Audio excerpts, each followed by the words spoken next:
Oke, gue pengen cerita di sini tentang seputar pengalaman gue review kamera gitu ya. Dan gue harap kalian nonton video ini sampai habis karena ya kalian tahu judulnya udah cukup men-trigger gitu kan, cukup keras tapi judulnya tidak misleading. Dan gue harap kalian nonton sampai habis biar dapat keseluruhan informasinya. Jangan setengah-setengah.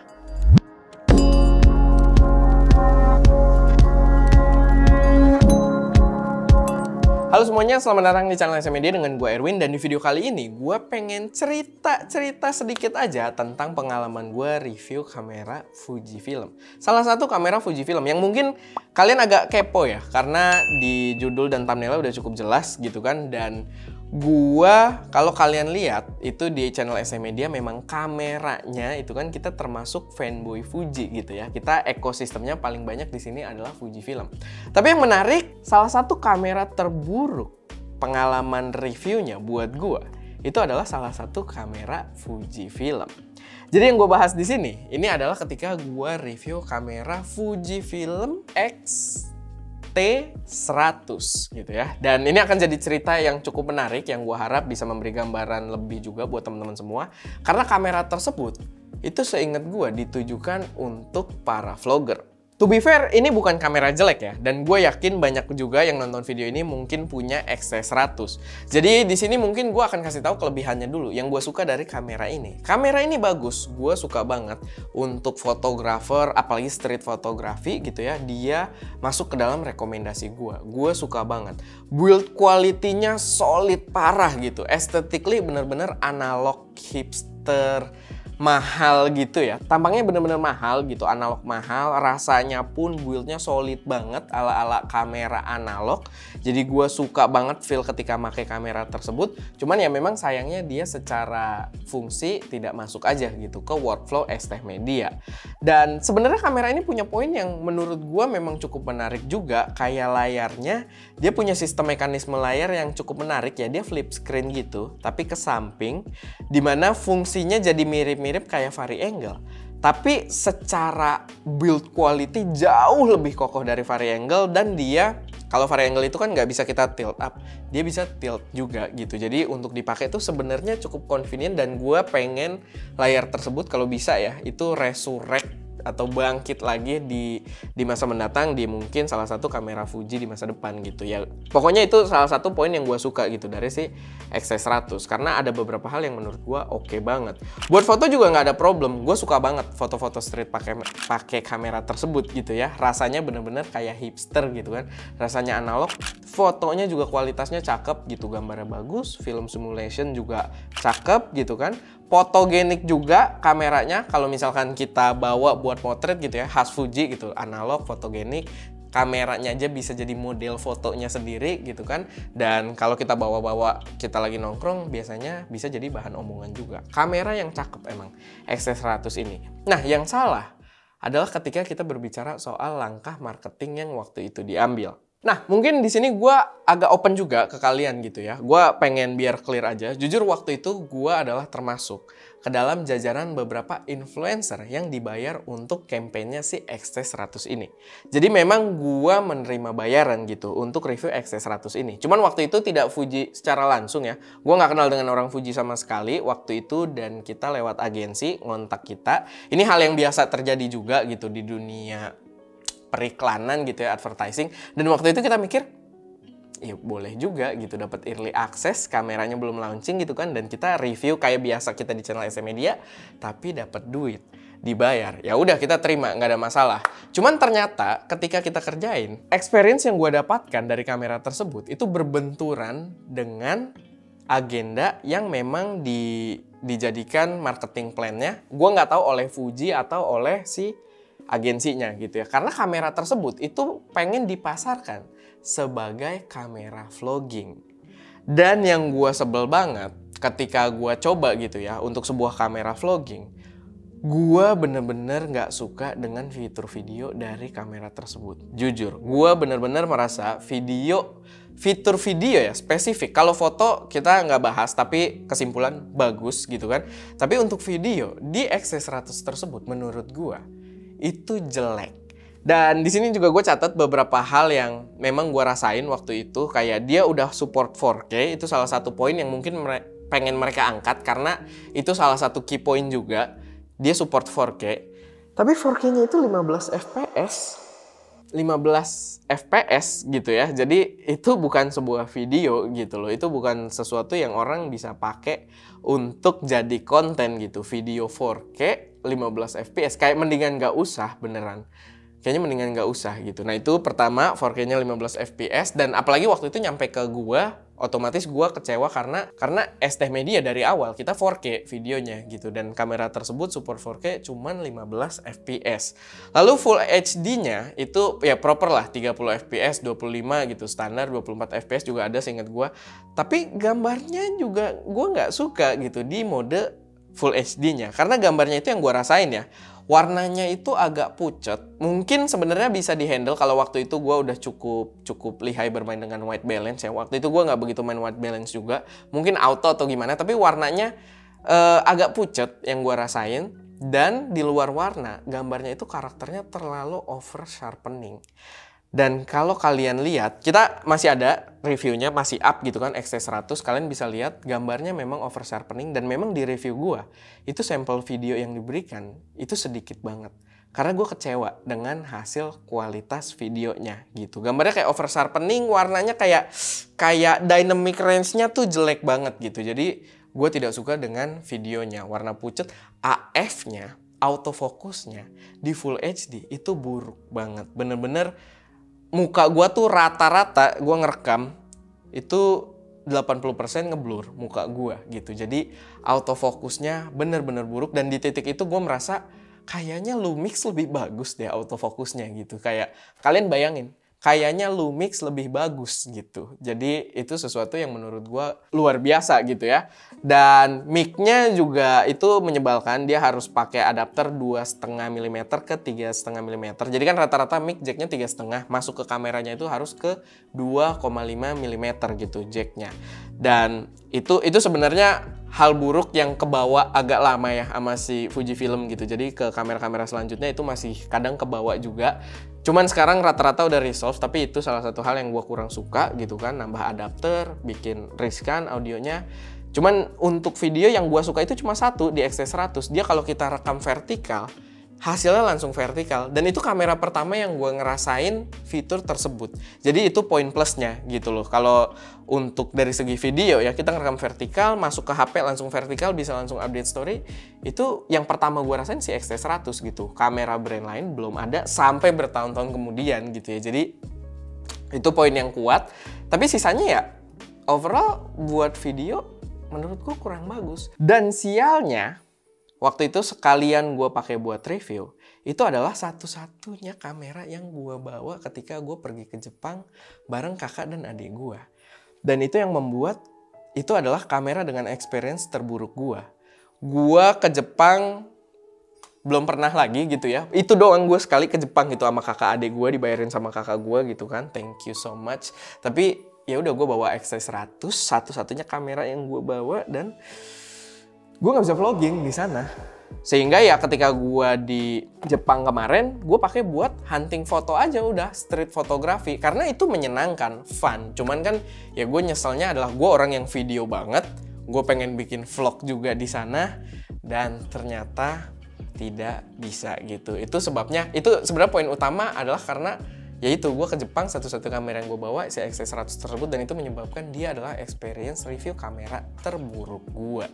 Kayak gitu. Nah dari apa yang gue ceritain tadi kan kalian paham gitu. Maksudnya videonya enggak banget nih. Tapi marketingnya dia untuk vlogging gitu loh. Dan gue berbenturan banget dengan konsep tersebut. Gue paham vlogging saat itu adalah keyword yang besar gitu ya. Waktu itu yang benar-benar lagi rame-ramenya vlognya Atta Halilintar gitu kan, Sai Halilintar, lalu banyak juga artis-artis lain yang bikin vlog gitu kan. Itu memang tahun-tahun kebangkitannya vlogging gitu kan, daily vlog tuh lagi bangkit banget. Dan gua paham banget dari segi bisnis, Fuji juga mau kuenya gitu. Fuji juga mau mencicipi kue dari pasar vlogging tersebut. Karena di XT100 kebetulan fiturnya juga yang besar adalah tadi screen-nya bisa flip, bisa untuk selfie, bisa untuk ngelihat diri kita di kameranya. Cuman experience overall-nya tidak cocok untuk vlogging gitu loh. Karena videonya itu kurang banget. Atau ya gue sampein aja videonya jelek gitu kan. Gue tidak mau mempromosikan kamera itu sebagai kamera vlogging. Sama sekali gue nggak mau mempromosikan kamera tersebut sebagai kamera vlog. Kenapa? Karena kamera itu nggak bagus kalau buat vlog gitu. Overallnya tidak bagus kalau buat vlog. Ketika gue nyobain, gue dapet key point yang besar dari kamera tersebut. Itu asik banget buat street photography, asik banget. Apalagi dipakai lensa-lensa native-nya Fuji atau lensa-lensa manual yang murah-murah tapi rasanya vintage banget gitu kan. Itu asik banget. Cuman gue tidak mau mempromosikan kamera tersebut sebagai kamera vlogging. Dan waktu itu membuat gue komunikasi agak panjang, 3 arah juga, repot. Jadi gue tidak kenal dengan Fuji-nya, gue komunikasi sama agensi komunikasi sama Fuji komunikasi sama agensi, baru dioper ke gue, baru bulak-balik. Itu ngobrol berkali-kali, karena gue tidak mau bahas kamera tersebut sebagai kamera vlogging. Sedangkan briefnya waktu itu adalah kamera vlogging. Kayak gitu, dan gue nggak mau nih. Tapi ya udah, komunikasi panjang sampai akhirnya nongol kesimpulan yang kita bisa sama-sama agree gitu ya. Gue di dalam konsep video gue, kalian boleh cek juga gitu ya. Gue menyimpulkan poin besarnya adalah kamera tersebut untuk fotografi, terutama untuk street photography. Dan untuk video tetap gue bahas, tapi gue bilang kalau untuk casual it's okay. Tapi gue tidak rekomendasikan untuk video profesional. Nah intinya itu yang kita bisa sama-sama agree gitu. Ya udah, akhirnya videonya jadi, dan ketika tayang itu banyak list orang yang dapat early access yang ngerjain videonya juga, yang mempromosikan XT100 itu banyak waktu itu yang gue lihat, dan banyak yang menggunakan kata-kata vlogging kecuali ST Media. Dan kalau nggak salah ada beberapa ini lagi sih, ada 1 atau 2 konten kreator lain yang juga nggak pakai kata vlogging, tapi itu adalah konten kreator yang memang pembahasannya kayak kita juga. Mereka bahas kamera gitu secara mendalam. Cuman kan yang promosiin banyak yang kayak lebih ke general juga gitu kontennya, dan mereka bahas soal vlogging gitu. Cuman gue enggak gitu, gue nggak mau bahas kalau kamera tersebut buat vlogging. Cuman udah banyak ya, gue ngecek lagi kan, belakangan gue ngecek lagi videonya, ada beberapa yang ternyata ganti judul, ada beberapa yang thumbnailnya diganti juga, ada yang memang videonya udah dihapus gitu. Jadi ya mungkin itu tergantung kontraknya juga ya, gue juga nggak ngerti lah, itu urusan belakangan. Tapi ada beberapa yang videonya udah nggak ada gitu, dan ada yang videonya judul dan thumbnailnya sempat diubah gitu. Karena gue sempat bahas juga gitu, gue sempat angkat soal si XT100 ini di live stream YouTube, di live Instagram gue, dan gue pernah bahas juga, singgung beberapa kali di beberapa video gitu soal XT100. Jadi mungkin itu ya jadi pertimbangan mereka juga untuk mengubah. Tapi kita waktu itu tidak ubah sama sekali, karena dari awal kita udah nggak ikhlas, kita nggak mau kasih tahu kalau ke audiens kita itu kamera buat vlogging. Nah, dari pembahasan ini, dari sedikit cerita gue, ada beberapa teks yang bisa kita ambil gitu, ada beberapa informasi yang bisa teman-teman tangkap. Pertama, itu seberapa besar perkembangan Fuji saat ini gitu, sudah seberapa jauh perkembangan kamera Fujifilm saat ini gitu, dengan kemarin dibandingkan beberapa tahun lalu ya dibandingkan XT100 itu terutama. Kalau kita lihat XT3, XT30, XT4, dan kemarin keluar XH2S, itu perkembangan yang luar biasa jauh. Dan Fujifilm sekarang udah bener-bener apa ya, gue bilangnya gue bener-bener ngeracunin gue gitu, bener-bener bukan gue bukan brand ambassador, gue tidak terafiliasi oleh Fuji saat ini gitu kan, bener-bener kita juga senetral mungkin, tapi bener-bener racun banget kameranya gitu loh. XH2S itu gue nobatkan sebagai rajanya kamera APS-C gitu. Dibandingkan, dan ini adalah gue bener-bener opini gue gitu ya, dibandingkan XT100 waktu gue cobain saat itu untuk video terutama ya, waktu itu kan kesimpulan gue tetap bagus untuk fotonya, dan sampai sekarang gue masih yakin untuk fotonya masih bagus. Cuman untuk video, perjalanan mereka sampai di titik XH2S ini itu bener-bener jauh banget improvementnya gitu. Itu teks pertama. Lalu teks kedua, teks ini maksudnya apa yang bisa kita ambil gitu ya dari video ini. Yang kedua itu adalah, gue jamin sampai saat ini, gue bisa jamin ke teman-teman semua, kalian bisa percaya dengan review-review ST Media. Karena dari dulu sampai sekarang itu masih sama, gue itu nggak bisa buat memberikan pesan yang bohong ke kalian gitu demi mempromosikan suatu produk. Itu gue nggak bisa, karena di situ kita resikonya kita meriskan kredibilitas yang menurut gue ya oke lah kalau dibayar pun oke, senengnya ya saat itu gitu. Sedangkan kredibilitas di sini adalah jangka panjang gitu loh, dan gue tidak akan mengorbankan itu untuk bayaran-bayaran dari brand gitu. Jadi kalian masih bisa percaya dengan review-review ST Media kayak gitu. Jadi masih sama prosesnya. Kalau gue gini, gue memang tipenya itu, kalian mungkin nonton video ST Media jarang kita ngejelek-jelekin satu produk, ngeren satu produk.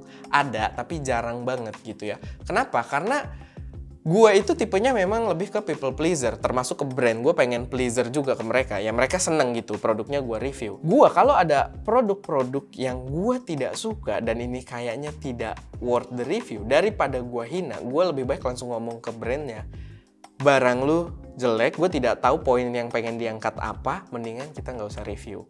Dan itu yang selalu terjadi sampai sekarang kayak gitu. Jadi teks selanjutnya di sini gue ceritain buka-bukaan juga dengan kalian gitu kan. Tapi kalian tetap masih bisa percaya dengan review-review ST Media, karena tetap opini gue, experience real yang gue rasakan itu yang ada di video kita kayak gitu. Sekali lagi tapi gue ingetin ya, XT100 bukan kamera jelek gitu. Gue tetap suka tapi untuk fotonya. Fotonya bagus, buat street fotografi bagus, kualitas bagus, gambarnya tajam, warnanya menarik. Cuman ya kebetulan aja videonya busuk gitu ya, gue nggak suka. Tapi ya itu yang membuat gue jadi sebel, dan gue juga kebetulan bawa ke Jepang. Mungkin kalau gue tidak bawa ke Jepang waktu itu, gue nggak sesebel ini gitu loh. Karena momentum gue ke Jepang kan kayak sekali seumur hidup sampai sekarang gitu ya. Nggak tahu kalau di masa depan, tapi sampai sekarang gue belum ke Jepang lagi. Gue bawanya XT100 dan itu jadi experience terburuk gue gitu. Mungkin kalau gue reviewnya biasa aja di sekitar sini ya nggak akan jadi experience yang terlalu gimana-gimana. Tapi ya itu experience terburuk gue yang kebetulan ada kontra juga dengan plannya, dan gue juga ngerasain sekalian di momentum yang penting gitu kan dalam hidup gue, dan ya jadinya experience terburuk gue. Tapi itu teman-teman, semoga cerita ini bisa ngasih teman-teman gambaran tentang bagaimana kita kalau melakukan review gitu ya, bagaimana kita juga sering banget sama brand tuh ada satu perdebatan, dan kita bener-bener sebisa mungkin itu kalau kasih konten yang paling komprehensif, yang paling bisa kalian percaya gitu. Walaupun ya beberapa kali kita udah, ya kita selalu jujur gitu, kita jujur dan memberikan apa adanya. Kalian bilang kok beda gini-gini, yang padahal bisa ada faktor user error, bisa ada faktor mungkin QC produknya tidak sesuai. Tapi ya balik lagi, dalam proses reviewnya gua dan tim ST Media itu nggak bisa buat bohong ke kalian soal produk yang kita review gitu, karena rasanya bener-bener salah aja gitu, rasanya nggak enak gitu, sehingga kita tetap memberikan konten yang setepat mungkin gitu kan reviewnya. Oke, paling segitu aja sih, sedikit sharing soal pengalaman terburuk gue review kamera Fujifilm. Semoga mungkin judulnya bisa cukup clickbait ya. Walaupun ya balik lagi di sini poin yang bisa kalian ambil, Fujifilm tetap di posisi sekarang udah jauh lebih improve, dan ya poin selanjutnya adalah gue berusaha menjelaskan kalau gue kalau review tuh jujur gitu loh, nggak ada yang disetir-setir sama brand kayak gitu. Oke. Semoga bisa bermanfaat buat teman-teman semua, semoga menghibur juga, mungkin sekedar nemenin waktu kalian aja. Kalau misalkan ada koreksi, saran, atau pertanyaan, atau kalian punya saran-saran buat konten kita ke depannya, atau kalian punya opini juga seputar channel ST Media, boleh taruh aja semuanya di kolom komentar. Kita pasti baca, dan itu memang jadi feedback yang kita sering usahakan juga untuk perbaiki. Kayak gitu. Oke, paling itu aja. Gue Erwin di belakang kamera Daska, dan jangan lupa untuk berkarya.